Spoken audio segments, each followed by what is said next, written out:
Each month, we highlight a child in need of a forever home through our segment, A Family for Me. But what happens to those kids who never get adopted? Macy Davis spoke with an Arkansas State University student who aged out of the foster care system. She shares her story of difficulty and triumph. Older children, they need love, guidance, a sense of belonging like any other child. Adoption isn't just for the little kids. Older children in Arkansas need a home too. According to data from the Arkansas Division of Children and Family Services, 170 kids aged out of foster care in 2024. That's 7% of all foster care discharges from last year. I had pretty much no contact with pretty much anyone that was outside of the facility.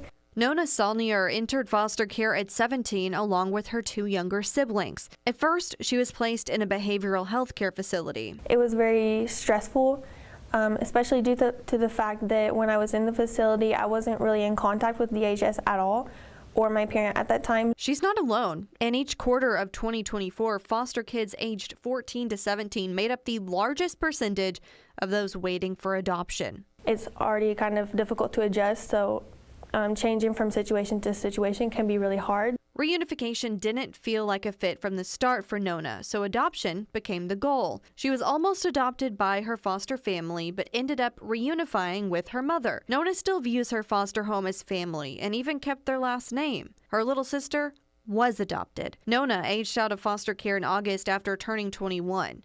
As she got older, she learned the right questions to ask and how to find resources available to her. I feel like being in the extended care program helped prepare me for adulthood a little better than it would have if I would have aged out at 18. Precious Hale is a family service specialist for the Arkansas Department of Human Services and works with extended foster care youth. Arkansas law allows foster care children to continue foster care services until they're 21. Some of the conditions of extended foster care are working, going to school, or having a medical condition that prevents them from working or continuing education. The program provides money and support for school, job training, and help finding a place to live. Our overall goal is to make sure they have stability, financial stability, housing stability, transportation stability. Hale says the program has been very successful. Those who do choose to get adopted, it provides them with a stable home, a place where they can have a foundation with the family, someone that can help them through the milestones within their lives. Even with the extended care program, going out into the world didn't come without its challenges for Nona, mostly financial. Not having that monthly check-in or like someone to make sure that everything's going well for you, and like having to reapply for your own insurance and all those things, because they end as well when you age out, so you have to reapply for everything on your own. But now Nona is thriving. Do you think that that's true for everyone who is in the same boat or similar boat that's in the foster care system that ages out? No, absolutely not. I feel like for me that maybe navigating foster care was a little bit easier because I'm so independent, I'm so self-driven and motivated, but for people who maybe their circumstance was maybe not as good as mine, or if they're not so self-motivated or independent, that it would be much harder for them. If I didn't have such a great foster family or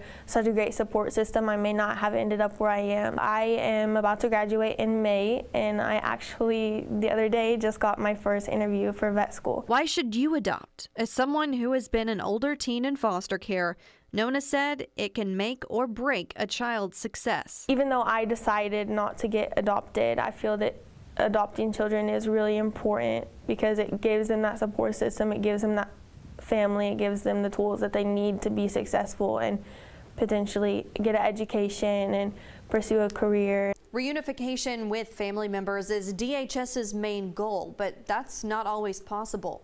If you would like to foster or adopt a child, visit this story on KAIT8.com.